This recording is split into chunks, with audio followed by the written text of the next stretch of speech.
Hi, my name is Natalia Vela. I am a trumpet player. I'm currently a graduate assistant starting my DMA at Michigan State University, and I'm very excited to get to talk with you today. Why don't you tell us about your early days of trumpet playing, how you chose this instrument, and when did you know performing would be something you wanted to pursue as a career? It's a really funny story about when I started playing trumpet and why. So I started playing trumpet sixth grade.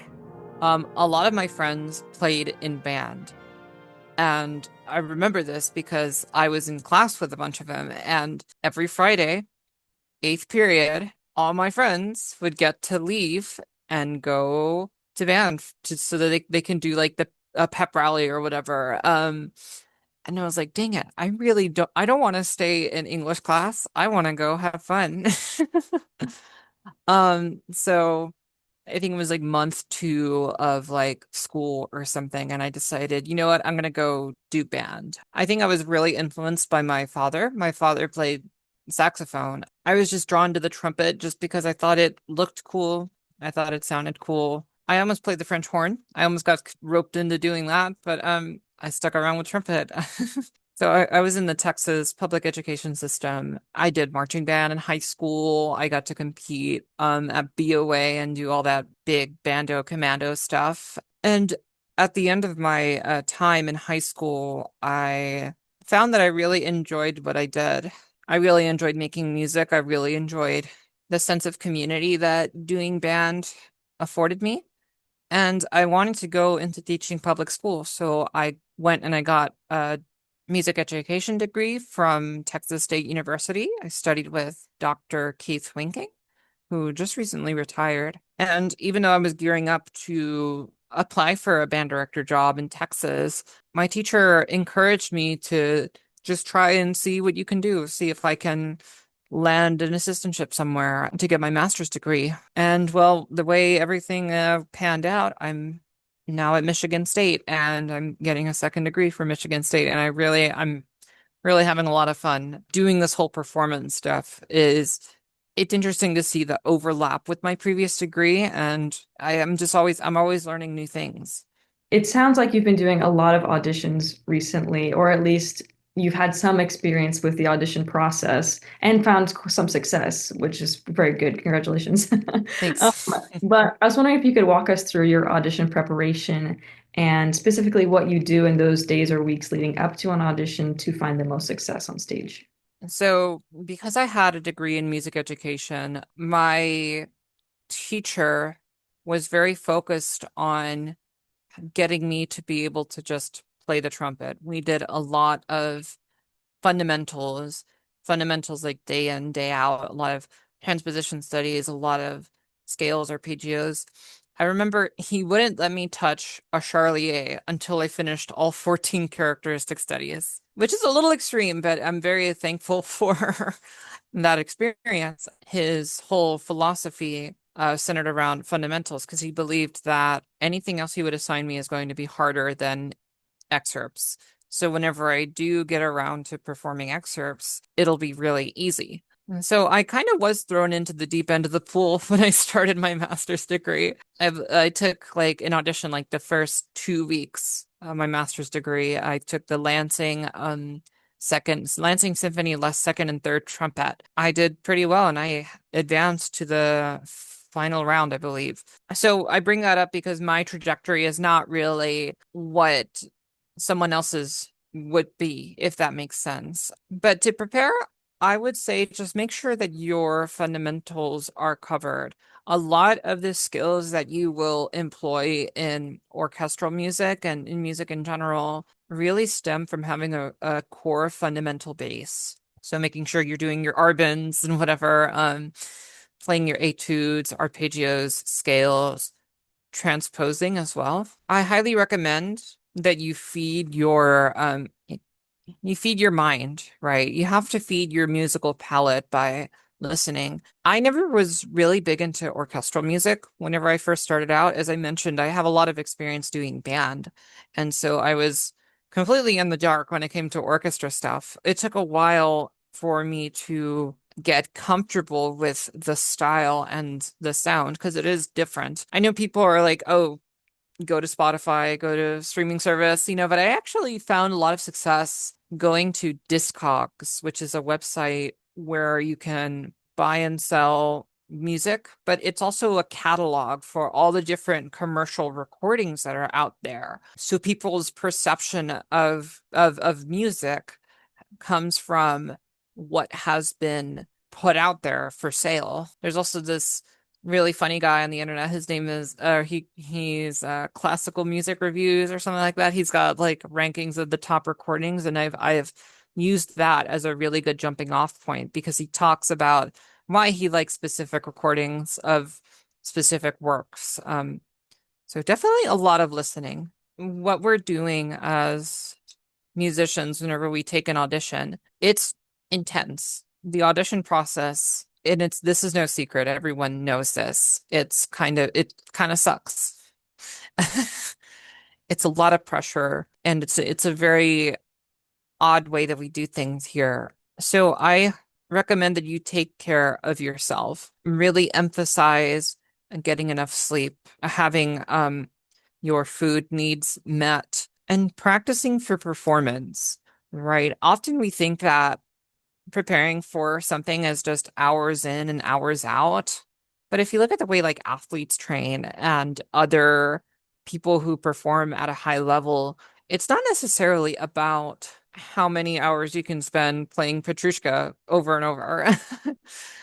It's about practicing for that precise moment. So play for your friends, play for your cat, play for Instagram, play for your plants, your neighbors, invite someone into your practice room and just get yourself in the zone of, okay, I have to do this right now. So I try not to catastrophize if something is not going well.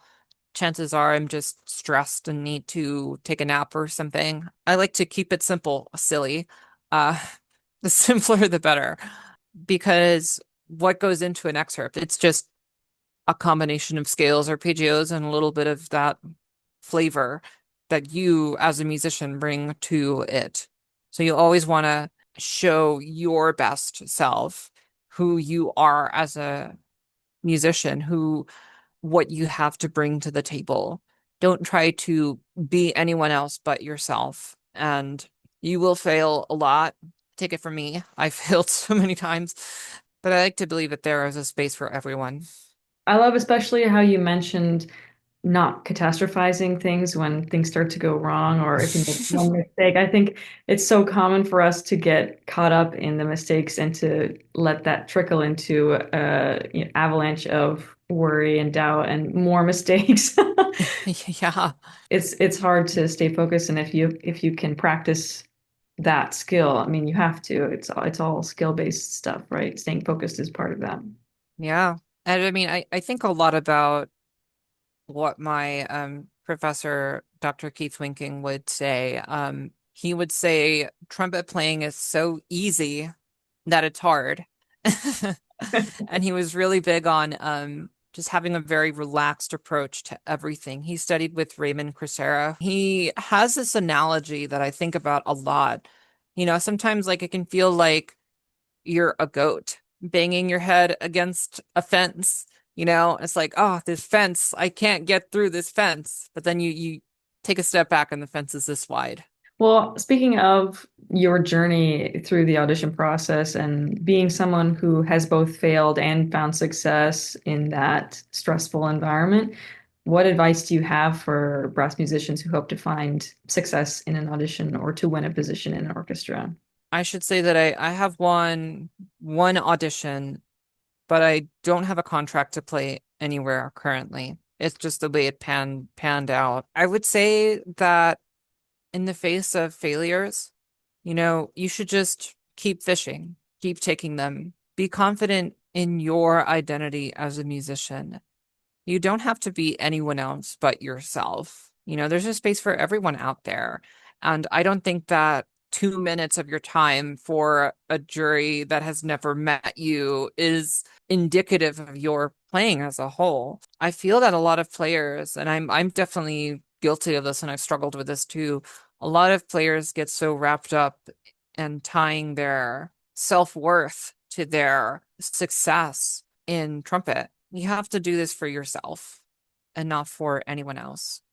So take care of yourself, take care of your mind, your body, your soul, and do it for you, not for this notion of success, because success is whatever you make of it. As I said before, there's a space for everyone out there. There's a place to succeed in this art form for everyone. I trust that if you keep at it, you'll find it. Yeah, it's important to remember that we're all experiencing it together. You know, it's not like there's the winner who's better than everyone else and all these losers. You know, it's like we've all had failures and successes, and no one's superior to another person based on the results of an audition. Like you said, 2 minutes of a stranger judging you is not indicative of your whole life or your whole worth. So yeah, absolutely. As a trumpet player at the start of your career, I would imagine you have your finger on the pulse of the sort of social, emotional, and political climate of the classical music world right now. I know that there's a world beyond the world you're experiencing too, but you definitely are of the age and the timing with your DMA where you're experiencing a lot of the new things in classical music as well as maybe the pushing out of some old things. So I'm wondering if you have any predictions for the future of classical music and if you're seeing any changes in what you think the future will hold. I just want to preface everything I'm about to say with I am not an authority at all on this subject matter. I've had a lot of experiences doing many different things, and classical music is just something that really stands apart from everything else I have done in the way that the culture is structured, in the way that tradition continues. I won't sugarcoat it. There are a lot of problems in classical music. And if we are to make a space for us, we have to build that future. We need to band together with each other in solidarity and say this is unacceptable. We have to advocate for ladders to get more people of diverse backgrounds into this profession. It is a multifaceted issue, and there is unfortunately a lot of hidden curricula with this and a little bit of elitism. So we are noticing people push back against it. And I'm particularly inspired by this past year's IWBC for really leading the charge. I wish I could have gone because the future that I saw in all these posts and in all these talks, it was a hopeful one. It was a glimpse into what classical music can be. And I think that that world is possible if we so try and if we keep going and pushing that. It's not something that will happen, unfortunately, on its own. It needs to be worked for and fought for. It is tricky because it's something that, like, I used to be in a mariachi band professionally. I did that for a couple years. And it is an entirely different modus operandi than what classical music is. Very like people oriented, very like we're gonna go to your backyard and serenade your grandma, you know, a lot different. It's still, of course, it's still music, but it operates in a different way and it has its own problems. But I felt that with that, there was just such a low barrier to be involved in that group.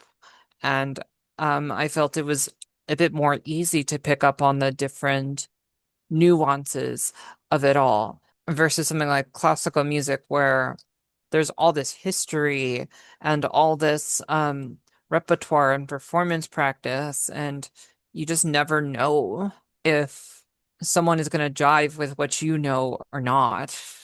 If I can speak just a little more candidly, I experienced a lot of belittlement for my lack of know-how. And it's not because I was incompetent. It's just sometimes there can definitely be an air of this is the in group of all the cool kids, and you fall outside of that. So we're going to ridicule you because you should know better. And it doesn't need to be like that. Do you feel that there is some, at least an effort to push that out to make a change, to be more inclusive and inviting, or do you feel like we still have a long ways to go? You have to change people's minds before you can change any system. And I feel that interpersonally, people are more open to changing that mentality, especially this younger crop, who is generally more tolerant of that sort of thing. I think that the giant boulders that are institutions like orchestras and other such musical institutions, those are going to be slower to change. But I was reading I'm reminded of this metaphor that talks about how big changes occur, right? If you think about like mushrooms, right, and various fungi, we usually only see the little caps that pop out of the ground. What we don't see is the actual organism underneath, because mushrooms themselves are just the flowering parts of a larger organism. And so, in order to get that change, there has to be this whole apparatus under it. People have to decide that they want a more inclusive industry. And they also have to work to set up things such as, I mean, more accessible pedagogies and intentionally including more diverse perspectives and individuals and outreach. It's a whole process. And I think that we are begin to answer your question more directly. I believe that we are beginning to move in that direction, but we still do have to grow more and more. On a long enough timeline, we will win. Speaking of it taking a village and being the people that make the change and trying to work towards a more inclusive world, especially in music, especially in classical music, you mentioned that you are doing some advocacy work in college during your master's and your DMA, both? Yeah. Yes. Yes. Okay, great. Yes. Well, I'd love to hear more about what that has been like for you, what organizations you're working with, and what some of the work you've done is. So I'm actually a part of two student identity organizations within the College of Music at Michigan State.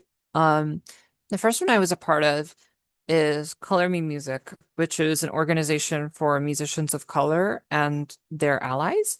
I joined my first year because I came from a university which was an HSF, a Hispanic serving, sorry, HSI, this Hispanic serving institution, to one that was more of international students and, to be frank, a PWI. If you know what that means. And I felt, not that I felt othered, but I wasn't used to not having really anyone who could relate to my specific experiences as a woman of color. And so I joined this organization and I quickly found a family of like-minded people in a space where we could, be ourselves and talk about our issues. I was a part of the inaugural Hispanic Heritage Month concert this past October, and it was a lovely time. We actually had so many musicians that we went over our time. It was a real smash hit with so many people, even from outside of the college, coming to watch. I really do believe in the power of community, and organizing in such a way is a great way to make real changes in your local community.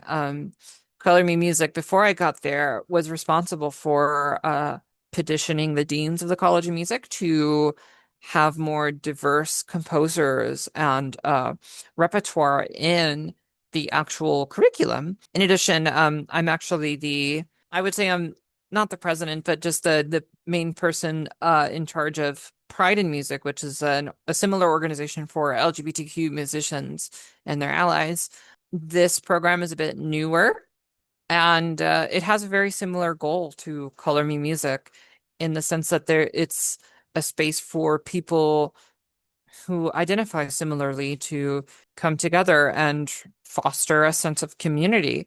My hope is that we garner enough support to really allow our voice to be heard. Ecology music is very inclusive to LGBTQ and gender diverse people, fortunately, but I'm sure that there are things it could be doing much better. And by collecting this data and by organizing ourselves, I think that we can really make a change. I mean, especially as LGBTQ community comes under fire from the highest offices and institutions in the country. This is more important now than ever. I could not agree more. I think that the advocacy work you're doing is spectacular. I think everyone should be doing work like this in music. Music is such a great way to spread a message of positivity and of frustration also expressing, we're fed up with how we're being treated and that sort of thing. And so congratulations on your participation in those and the work you're doing. It's fantastic. I hope you keep doing it. I hope you do it past college. Thank you. I mean, that's really flattering of you to say. I just I feel like I'm just a girl, you know. Many hands make light work. So, you know, just like with the mushroom analogy, we may only see like the flowers on the top, but it's really just this whole organism underneath. I mean, just this week, for instance, we got a poster going and we got a brand new logo that was designed. I didn't really have to lift a finger. I just provided like a little bit of input and I delegated some of that to other people involved. And just like that, we had a very recognizable thing that I show people the new logo, I show people the poster, and everyone's excited to be a part of it. And that's really what it is. It's not a me, it's not an I, it's not a you, it's an us. There was something that you mentioned earlier that made me think of this, and so I apologize if it's a little bit off track, Not but at all. I feel like you were saying something about diverse composers or diverse music somehow, and it started to make me think about the way things are moving to include more diverse composers in programs for colleges, but also for professional ensembles as well. And I was noticing that at my institution at the University of Miami, I feel like there has been actually quite a positive push towards being more inclusive on our programs, which has been really, really cool to see. Unfortunately, in the community of the students at Frost here, I still keep hearing people say, "Oh, but what's the big piece on that concert? Like, what's the Mahler or where is the Beethoven?" And, people are still latching on to, these sort of historic or like famous pieces, even though institutions are moving towards a more inclusive program. It still is going to take a long time, I think, to change the minds of not just audiences, but also the musicians on stage. And I was wondering if you have experienced anything similarly at your institution, or if you've noticed a more positive or accepting attitude from your colleagues and peers too. Yeah, so I mean that's a tricky one, right? Because those programs they fill seats, you know. Names like Beethoven, Mozart, Haydn, they really do carry a certain cultural gravitas, and I don't think that can be ignored just because of the incentive to sell tickets. I think that there is this bias against new music that it's bad. I'm actually taking a class with one of our great professors here, Dr. Marcy Ray. She teaches several forward-thinking classes, and among them is music, hope, and resilience. It talks about different issues in music, and right now our current unit is on human flourishing, and it talks about why there is a musical canon in the first place. The musical canon exists because historically it was used to elevate German influences and German approaches to style, harmony, and whatnot over all other forms of music. And through inertia and a failure to challenge it, it has stuck. And so I think it's very important that we don't just say, look at this, we got a woman composer. we did a, it takes a fundamental questioning of why should we value pieces over others? The common argument I see is like, oh, they always program bad new works. And I think that that's just wholly unfair because there is a lot of pieces from the past that also are just snooze fests and just not at all good works. I'm sure that there is a lot of literature on how we decanonize and shift things around for the better. But I mean, I've never had to program a concert before. So I will say that I was inspired by this recital that one of my colleagues, JC Ripley, put on a few years ago. She programmed entirely new works by diverse composers. And I mean, there are resources to find these works. On my master's recital as well, I did a work by Florence Price, arranged for brass quintet. I did some newer arrangements, and I went out to the internet and I found a cool piece and I bought it and I played it. And I think it's important to pick works that resonate with you, because I mean, sure, like everyone likes the hits, but it's definitely something to talk about it, and it's another thing to be about it. And I think we can really show people that there was a lot of good stuff out there. Yeah, I mean, it also helps people who are still alive make a couple more bucks. I guess to put a thought on it, we can't just accept that the canon is an unchanging and unpolitical thing. As an object, our musical canon has an agenda it wants to push, has certain values and certain aesthetics, certain histories that it would like to elevate over others. And I think bringing that into question and asking ourselves if that's really what we want to be is crucial to changing it and to imagining a different future for classical music other than just playing the same old, forgive the tired phrase, music by dead white men. Yeah, my favorite music.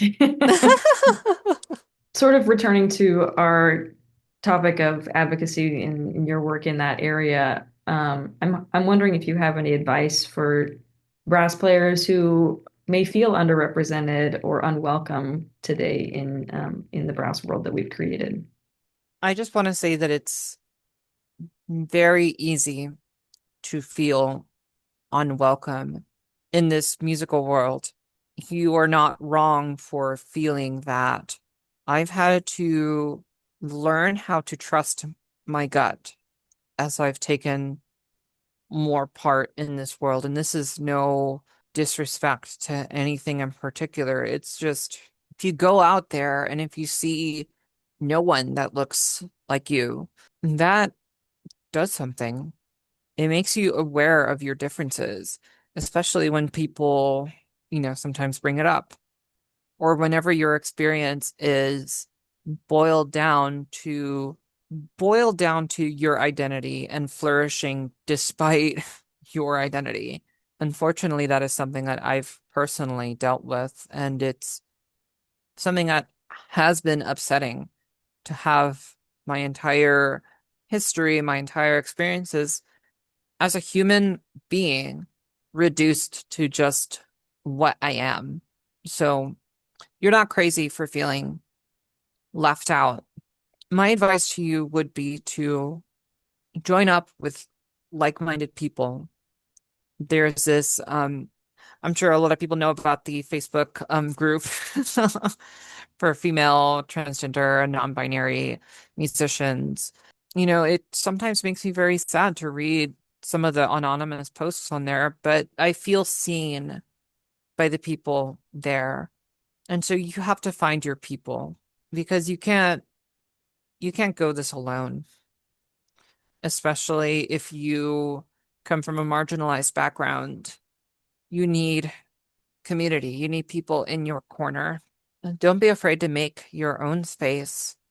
Don't be afraid to form up with some of your other friends and I don't know, for instance, start a brass quintet. I used to be a part of the graduate brass quintet here at Michigan State, but I've recently started a brass trio, Trio Verde Blanco, and we are we're doing gigs all around Lansing, East Lansing, and it's a really fun time because I'm around people who understand me.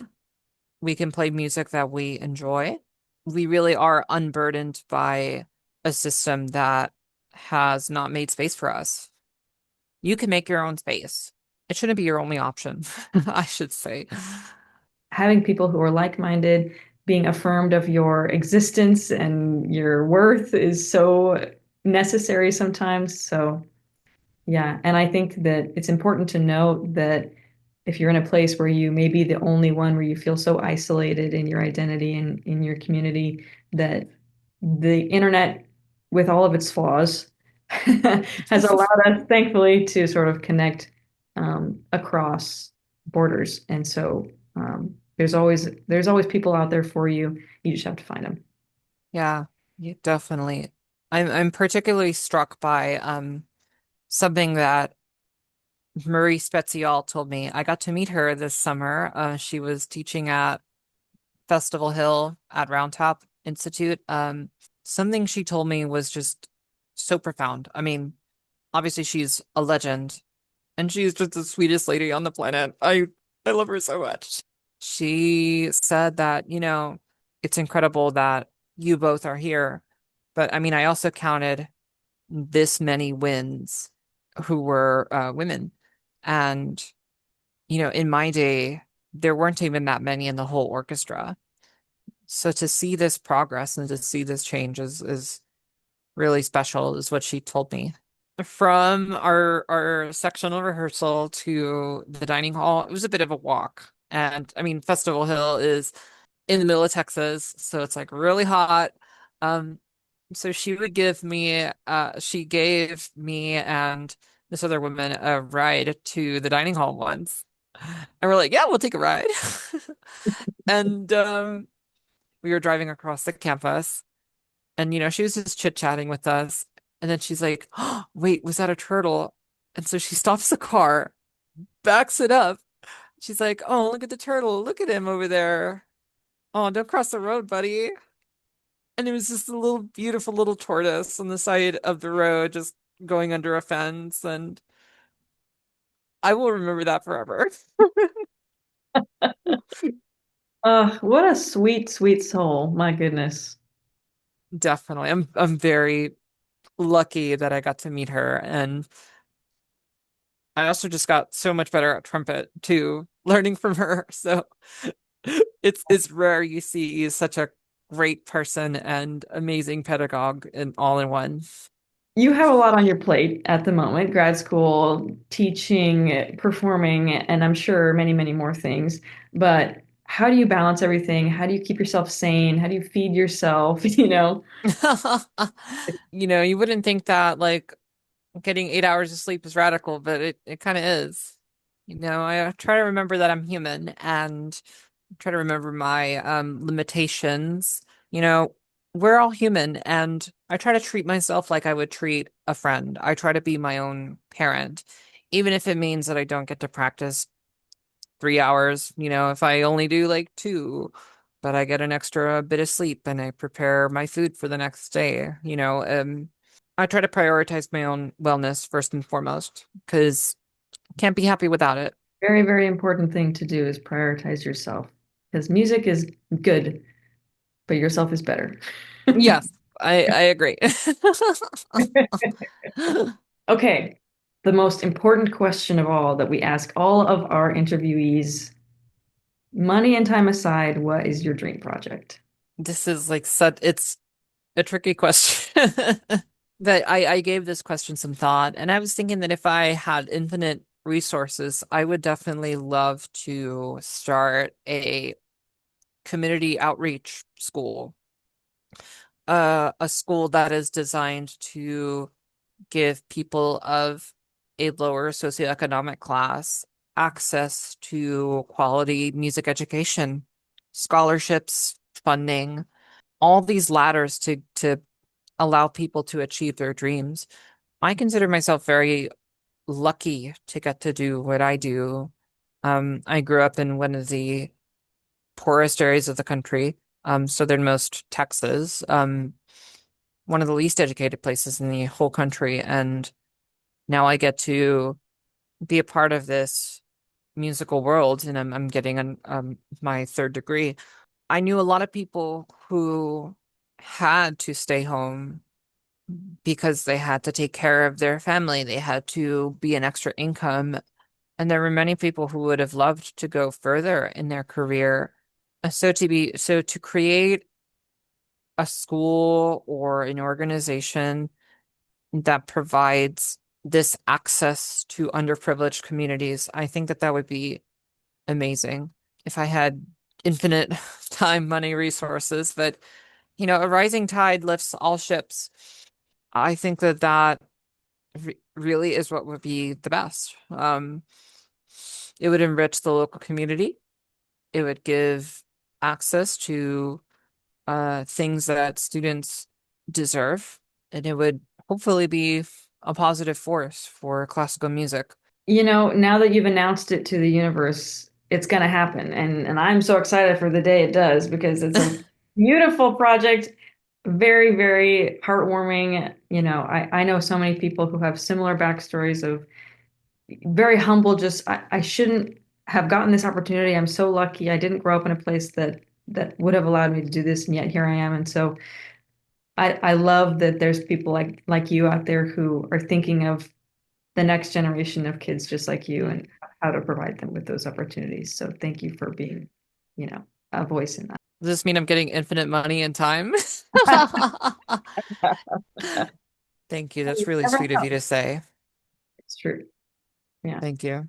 Well, thank you so much for spending the last hour chatting and sharing your story and your thoughts. It's been really wonderful to get to know you a little bit better and to have a little bit of hope for the next generation of trumpet players and to see that not just trumpet players, all brass players, to see that there's going to be a lot more just inclusion and thoughtfulness about the way that we develop our music making in our communities. Thank you for having me here. This was a wonderful chat. Thank you for listening to this episode of IWBC's Brass Flexibilities. My name is Amy Batchelder, and it's been a pleasure to host and edit today's interview with our esteemed guest, Natalia Vela. A special thank you to our wonderful producer, Dr. Lauren Rudzinskas, and the members of Monarch Brass, who you can hear in the intro and outro music performing IWBC's 2025 commission, Rise.